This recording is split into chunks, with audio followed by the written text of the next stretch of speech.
결국에는 이제 성민규 단장의 지금까지의 뭐 프로세스라고 일컬어지는 그 시스템의 실패, 그리고 그 성민규 단장을 위시한 어떤 감독 선임의 실패, 이런 운영에 또 실패가 있지 않았나 싶어요. 그 누가 봐도요, 뭐, 제쯤에 성민규 단장이 와서 무슨 프로세스라고 해가지고 뭐 계획을 세우고, 그건 성민규 단장이 아니라 다른 단장이 왔어도 아마 그렇게 했을 거예요. 그리고 그렇게 해오는 과정에 좀 잡음들이 많았기 때문에 성민규 단장의 이제 생각대로, 계획대로, 구단의 생각대로 되지 않은 부분들이 굉장히 많은데, 어떤 감독이, 아니, 어떤 단장이 그 당시에 왔더라도 그 당시에 그런 플랜을 짤 수밖에 없는 롯데의 사정이었어요. 그리고 그대로 착실하게 이제 가왔는데, 이게 단장의 입김이 너무 세다 보니까 현장에서 그걸 받아들이지 못하고 이제 마찰이 생겼던 게 이제 큰 문제였단 말이에요.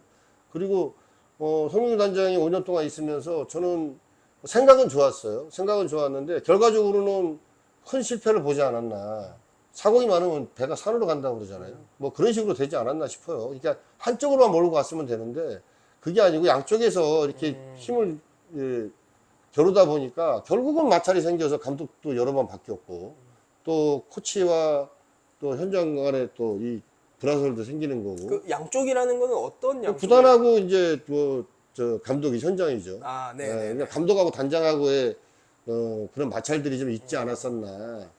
허문회 감독 때부터 그랬거든요. 네. 뭐 그런 부분들이 좀 없어질 거라고 보여지고요. 없어야 됩니다. 그래야지만 한 방향으로 갈 수 있어요. 죽이 되든 밥이 되든 한 방향으로 가야지. 이게 뭐 죽을 끓여도 맛있는 게 되는 거고 밥을 만들어도 맛있는 밥이 되는 건데 죽도 아니고 밥도 아니고 지금 어중쩡 하잖아요. 그렇기 때문에 팀이 엉망이 된 건데 이제 정비를 하려고 좋은 감독을 모셔왔으니까 이제 한쪽 방향으로 가야 됩니다. 사실 허문회 감독 이야기가 나와서 말인데 기사화되진 않았습니다만 또 허문회 감독님이 전 허문회 감독님이 네. 계실 때 또 단장과 굉장히 좀 고성을 지르면서 이런 불화가 있었다라는 사실 뭐 썰입니다. 썰. 아니 근데 팬들은 모르시잖아요. 네네. 저희들은 들어서 알고 있지만 네네네. 팬들은 모르시는데 직접 그래서 들은 건 아니지만 네. 예, 뭐 그런 썰도 사실은 있었고 요번에는 아예 이제 그 기사화가 됐단 말이에요. 배영수 코치와의 어떤 불화설 그렇죠. 네. 예, 그런 것들이 또 선수들과 모든 이 어떤 관계자들이 있는 과정에서 이제 또 벌어진 일이었기 때문에 쉽게 말해서 정말 좀 분위기는 정말 뭐 좋을 수가 없는 상황으로 계속 가지 않았나라는 생각도 듭니다. 그렇죠. 좋을 수가 없었어요. 그리고 뭐 서튼 감독 같은 경우는 뭐 성민규 단장이 픽을 한 사람이기 때문에 자기 말을 잘 들을 줄 알았던 것 같아요. 근데 제가 볼 때는 모르겠습니다. 뭐 개인 사정에 의해서 1년에 2번씩 감독이 자리를 빈다는 거 이건 있을 수가 없는 얘기거든요. 그 몸 상태가 안 좋아서 몸 상태가 안 쉬었죠. 좋아서 쉽게 그렇죠. 말하면 뭐 이제 그거는 저는 쉬었죠. 저 개인적으로는 이해가 안 가요. 뭐 큰 수술을 한 것도 아니고 큰 병에 걸린 것도 아니고 뭐 제가 가까운 예로 들으면 제가 정말 가장 오래 모셨던 모 감독님께서는 암 수술을 3번이나 하셨어요. 근데 암 수술 하시고도 나왔습니다.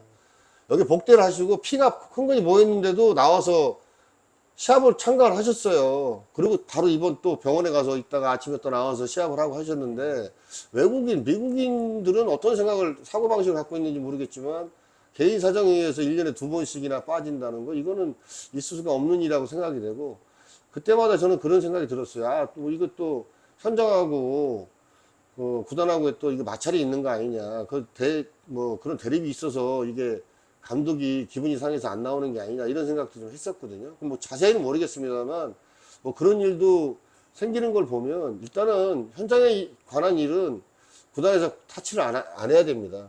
터치를 자꾸 하다 보면 죽도 안 되고 밥도 안 돼요. 그리고 이제 좀 꾸준히 제기되어 오던 문제점이었는데 롯데의 코치진이 타 팀에 비해서 좀 약하지 않나 이런 이야기도 사실은 계속 나와 있었던 얘기인데 이번 연도 역시나 좀 성적이 네. 나쁘면서 그런 문제도 대두되고 있단 말이에요. 코치들이 실력이 있다 없다 뭐 제가 객관적으로 평가할 수 있는 위치는 아닙니다. 그런데 결국 뭐 결과로는 이긴 하지만 결과적으로 보면 코치들이 선수들을 잘 지도를 못한 결과가 됐어요, 지금요. 뭐 2군에서도 그렇고 수년간 롯데가 최하위를 하면서 드래프트에 1, 2번을 다 가져왔습니다, 롯데가. 그럼에도 불구하고 그 선수들이 올라왔느냐? 올라오지 못했단 말이에요. 그거는 코칭 스태프의 책임은 어느 정도 있다고 저는 생각이 돼요. 그 구단의 육성 방법에도 뭐 문제가 있었고 시스템에도 문제가 있었다고 생각이 되지만 코칭 스태프의 문제도 분명히 있었던 거로 저는 생각이 되고요. 뭐 그때 그 좋은 스카우트를 했다고 소문이 난 선수들이 올라온 선수가 없어요. 비록 뭐 올해는 김민석 선수랑 임동희 선수가 올라와서 큰 활약을 하긴 했습니다. 근데 그것도 내년 가서 어떻게 될지 모르잖아요. 그 선수들이. 뭐 전체적으로 보면 수년간 성민규 단장이 5년 동안 있으면서 프로세스를 지켜왔는데 그래도 올라온 선수는 거의 없었다. 그리고 백업으로 활동하는 선수들을 보게 되면 김상수 선수라든지 뭐 신정락 선수, 신정락 선수, 그다음에 이정훈 야수에서는 선수, 이정훈 선수라든지 뭐 이런 선수들이 다 팀에서 온 선수들이지 롯데 자체에서 키워 올라온 선수들, 자생한 선수들은 별로 없단 말이에요. 이거는 코칭 스태프에서 분명히 좀 문제가 있지 않았나 싶습니다. 네. 그리고 마지막으로 역시나 선수들의 성적 또한 올 시즌 너무 안 좋았다. 너무 안 좋았죠. 이런 것도 어쨌든 우리 모두의 책임이기 때문에 선수들의 성적도 반성해야 될 부분이다. 이런 이야기도 많이 근데 있어요. 이제 선수 입장에서 생각을 해보면요. 그런 건 있어요. 계속 시합을 나가야 돼요. 진짜 컨디션이 안 좋을 때는 한두 경기 빠지는 것도 괜찮지만 기존 선수들은 계속 시합을 꾸준히 나가야지만 자기 컨디션에 이 굴곡이 있잖아요. 그걸 자기가 파도를 잘 넘어가는 건데 들쑥날쑥 어느 날 나갔다가 어느 날 안 나갔다 이러니까 구단에서는 판단을 하겠죠. 현장에서 판단하고 오늘은 누가 컨디션이 좋은 것 같다. 그건 본인들의 생각이고 선수 머릿속이나 몸속에 들어가는 게 아니잖아요. 코칭 스태프가 생각해서 이 선수가 오늘 시합 나가는 게 좋다라고 했는데 결국 결과는 다 안 좋고 뭐 들쑥날쑥 하다 보면 성적을 어느 정도 낼 수 있는 선수의 이 기준치가 낮아졌다고 저는 생각이 돼요. 그래서 뭐 그런 부분도 코칭 스태프의 좀 책임이라고 좀 보여지거든요. 되든 안 되든 저희가 중계하면서 진짜 그런 얘기를 했잖아요. 호키가 그런 얘기를 가장 많이 한 것 같은데 왼손 투수가 나와도 이정훈 선수는 왼손 타자지만 계속 시합을 나가야 되는 선수면 거기에 적응을 해야 되고 거기에 또 시합을 나가야 된다. 최장각도 마찬가지예요. 근데 왼손 투수가 나오면 잘 맞고 있는 이정훈 선수 뺍니다. 빼고 오른손 타자를 넣어요. 근데 이 선수가 시합을 나갔던 선수냐? 아니란 말이에요. 그렇죠. 그러니까 성적이 안 좋아요. 팀 성적이 안 좋아지고 개인 성적도 안 좋아지고 개인 성적이 안 좋아지는 거는 결국은 선수 본인의 잘못도 있고 본인의 탓이겠지만 제가 볼 때는 어느 정도 어느 일정 정도는 일정 부분은 코칭 스태프 책임도 있다고 생각이 됩니다. 그러니까 저희가 매일 와서 제일 먼저 하는 게 오더지 이제 라인업을 그렇죠, 쓰는 그렇죠. 거잖아요. 예. 라인업을 쓸 때마다 저희가 야 이거 이 추임새를 가장 많이 냈던 것 같아요. 오늘 그러니까 이게 롯데라는 팀이 올 시즌의 오더 자체가 과연 이틀 연속 똑같은 오더가 있었나 싶을 정도로 김민석 선수나 윤동희 선수가 조금 잘 맞을 때 1번을 내는 거 이거 좀 위험한 것 같다. 위험해요. 뭐 사회인 야구를 하는 저조차도 1번으로 나가면 되게 바쁘고 정신없고 정신없어요. 집중이 안 되는데 예. 이제 막 올라온 선수들이 조금 잘 맞는다고 해서 1번 타자로 나가게 되면은 사실 또 그것도 컨디션 조절하는데 쉽지가 않잖아요.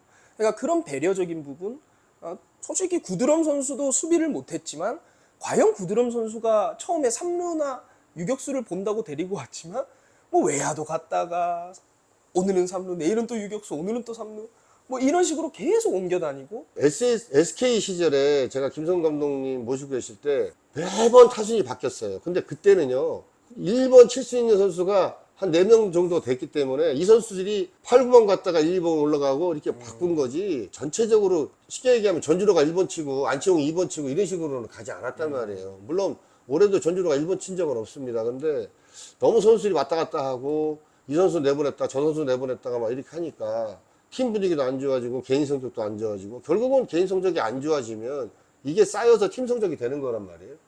뭐 그랬던 것 같아요. 좀 뭐 김태형 감독은 그 두산 시절에도 보면 고정 타석은 있었어요. 거의 뭐 1번이나 3, 4, 5번 이 정도는 거의 안 바뀌었던 걸로 알고 있거든요.